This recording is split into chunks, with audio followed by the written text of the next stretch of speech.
Assalamualaikum anak-anak. Waalaikumsalam Ibu Guru. Istain, Tiaman, Salaman.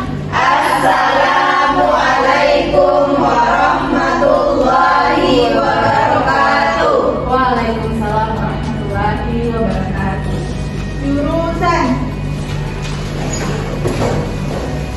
Apa kabar semuanya anak-anak? Baik? Alhamdulillah baik, Ibu Guru. Nah, sebelum kita belajar, sebaiknya kita membaca doa bersama-sama terlebih dahulu. Nah, ketua kelasnya mohon dipimpin untuk berdoa.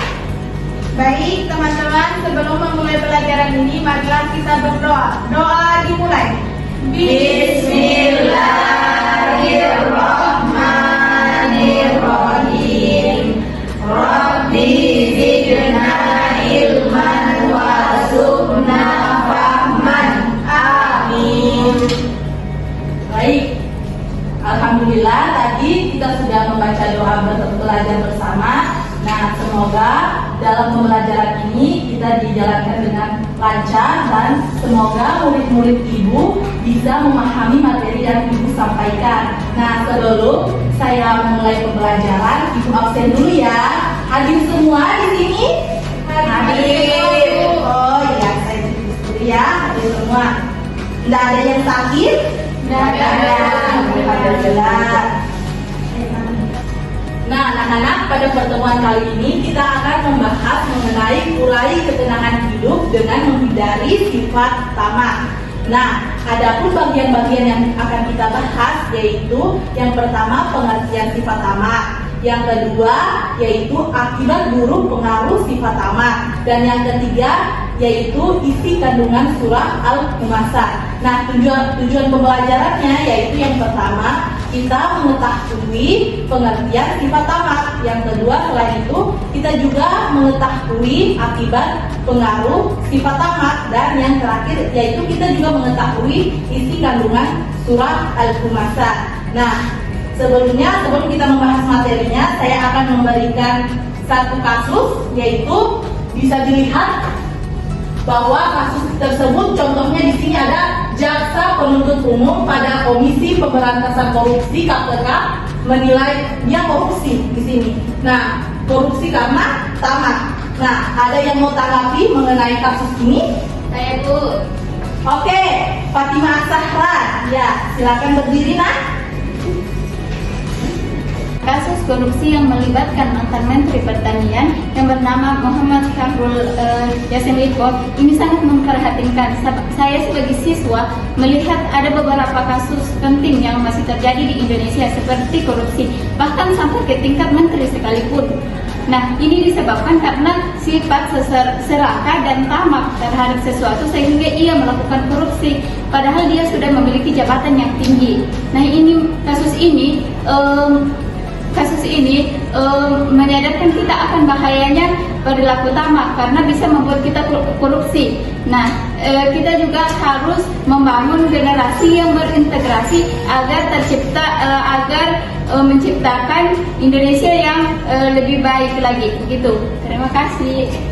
Bagus sekali ya jawaban dari Nak Fatimah Zahra, itu benar yang dikatakan anak-anak. Nah, kita akan membahas mengenai pengertian sifat tamak. Nah, sebelum kita membahas mengenai pengertian sifat tamak, Ibu mau tanyakan dulu, anak-anak sudah pernah mendengar kata sifat tamak atau sudah mengetahui apa sifat tamak itu? Ada? Saya Bu. Oh iya, Husnul Mar'a, silakan berdiri ya, Nak. Jadi menurut saya sifat tamak adalah sifat seseorang yang tidak puas dengan apa yang didapatkan, atau biasa juga diartikan sebagai kecintaan terhadap dunia ini terlalu berlebihan tanpa memperhatikan hukum haram sehingga mengakibatkan dosa besar.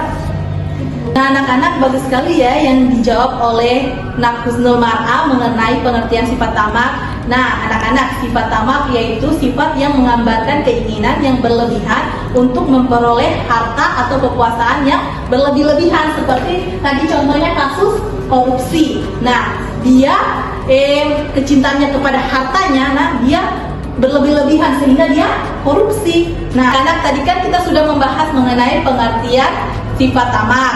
Nah, kita akan membahas mengenai akibat buruk pengaruh sifat tamak. Nah, ada apa-apa saja itu? Yaitu yang pertama ada bakhil, yaitu kecintaannya terhadap hartanya sehingga dia tidak mau berbagi kepada sesamanya yang lebih membutuhkan. Nah, yang kedua ada egois, yaitu sifat yang mementingkan dirinya sendiri. Nah, yang ketiga ada individualis, yaitu dia tidak mau bersosialisasi kepada lingkungannya.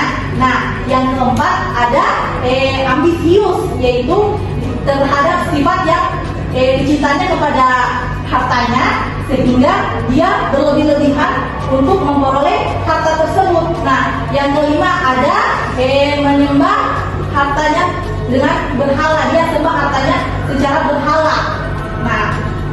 Nah, tadi kan Ibu Guru sudah memberikan satu contoh mengenai sifat tamak, yaitu korupsi. Nah, Ibu Guru mau contoh lain, ada yang bisa kasih contoh satu tentang sifat tamak? Ya, nanti silakan berdiri.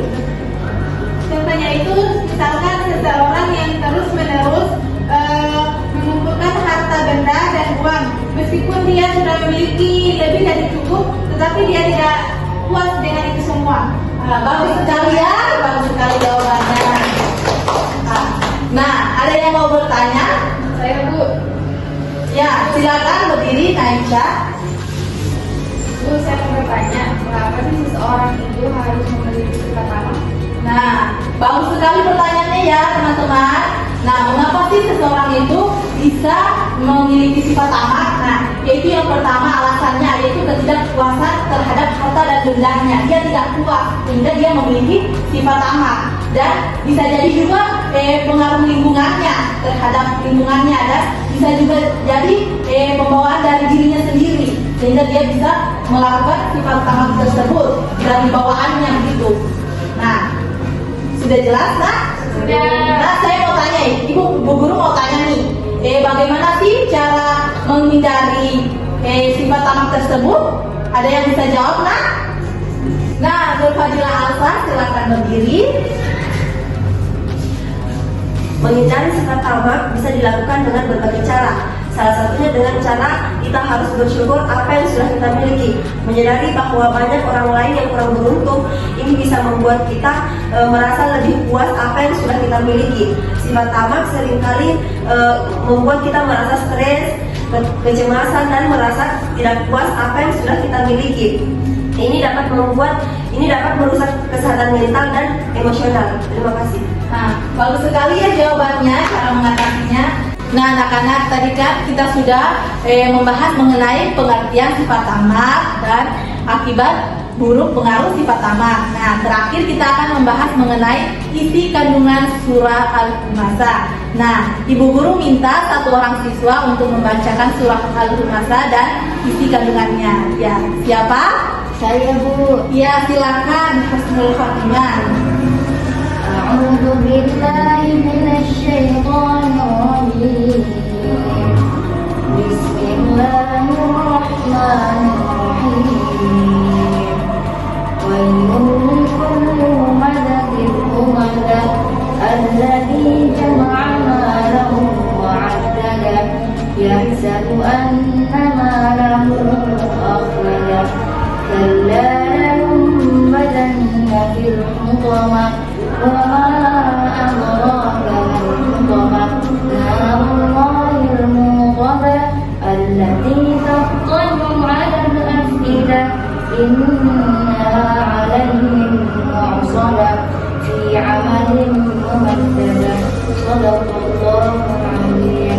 Ya, baik, saya akan menjelaskan isi kandungan dari ayat surah Al-Humazah ayat 109.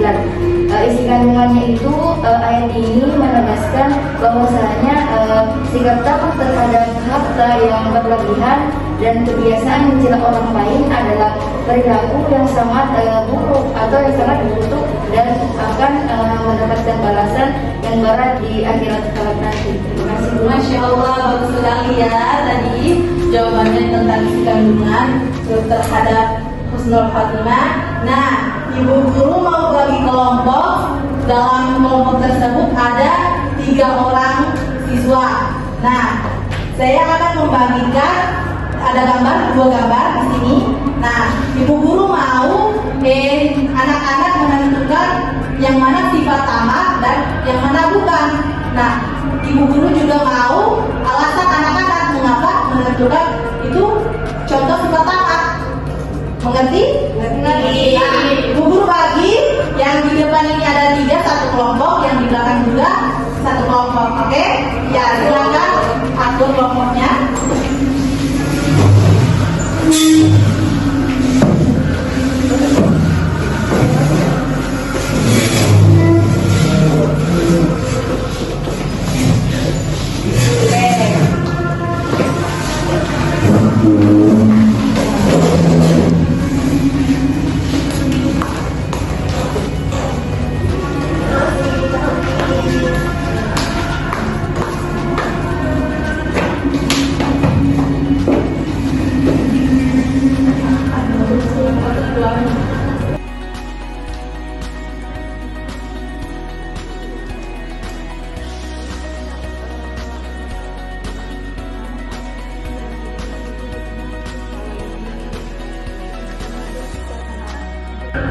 Kalau ada yang tidak paham, ada yang tidak mengerti, tanyakan sama ibu guru ya, Nak.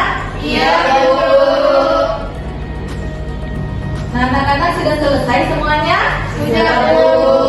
Oke, dari kelompok 1 silakan maju presentasi siapa?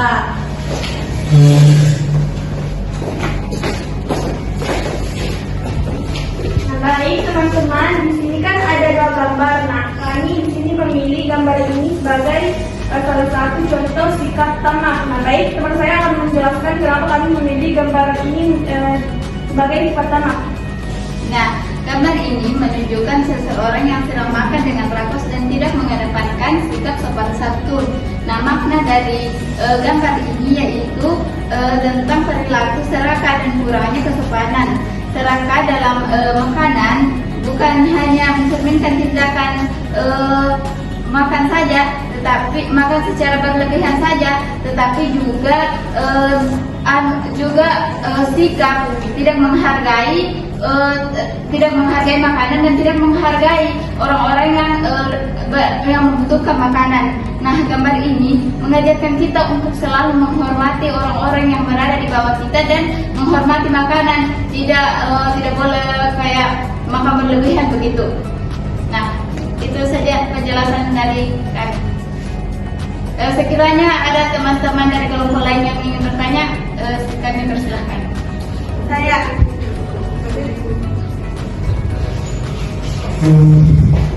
Bagaimana caranya agar kita itu menghargai makanan, agar kita tidak ada sifat tamak begitu. Terima kasih. Nah, jadi menurut saya ada beberapa cara agar menghormati makanan. Yang pertama itu kita makan makanan secara secukupnya, jangan terlalu berlebihan gitu, sehingga tidak mubazir, makanannya tidak mubazir. Bagus sekali ya, tepuk tangan dulu. Terima kasih dari kelompok 1. Nah, seterusnya dari kelompok 2 silakan untuk mempresentasinya.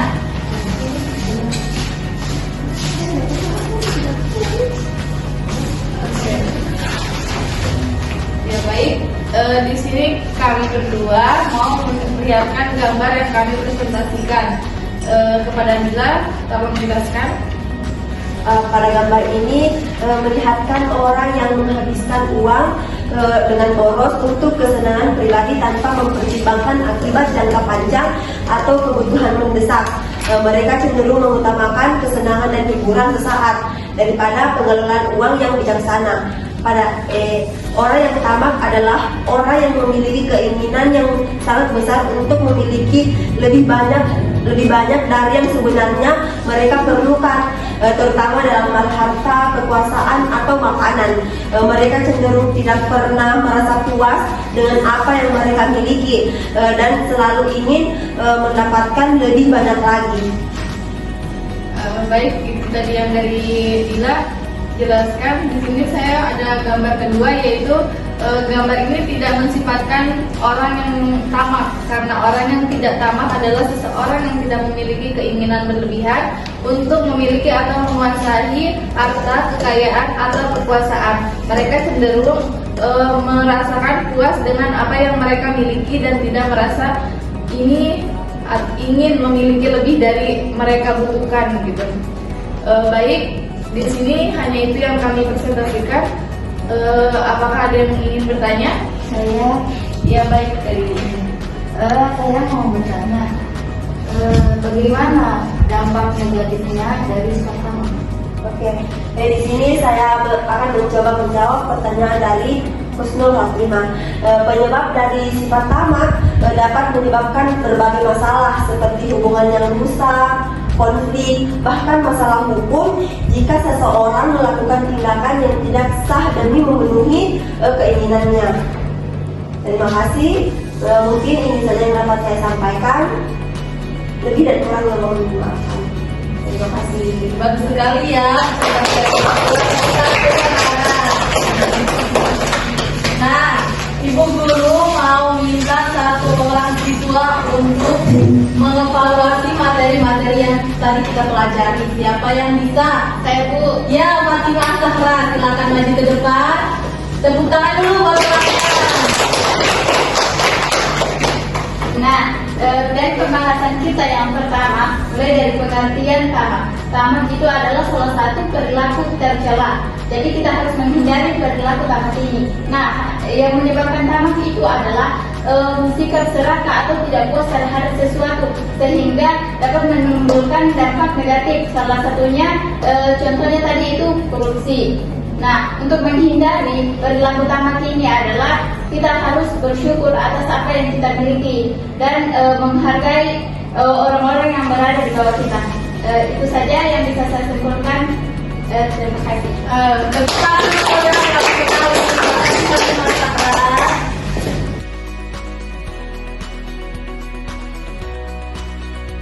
Nah, anak-anak, pesan terakhir Ibu Guru yaitu kepuasan terbesar adalah merasa cukup dengan apa yang kita miliki.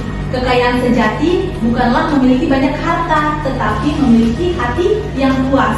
Lebih baik memiliki sedikit rasa syukur daripada memiliki banyak rasa tamak. Ya, anak-anak ingat ya itu. Nah, sebelum kita akhiri pelajaran ini, Ibu Guru minta ketua kelasnya untuk memimpin doa pulang bersama. Baik, teman-teman, sebelum kita mengakhiri pelajaran ini, mari kita berdoa. Doa dimulai. Bismillahirrahmanirrahim. Subhanakallahumma wa bihamdika asyhadu an la ilaha illa anta astaghfiruka wa atubu ilaik. Amin. Nah, anak-anak sudah bisa pulang ya. Terima kasih, Bu. Iya. Hati-hati di jalan. Belajar baik-baik, Ye. Terima kasih, Bu. Iya.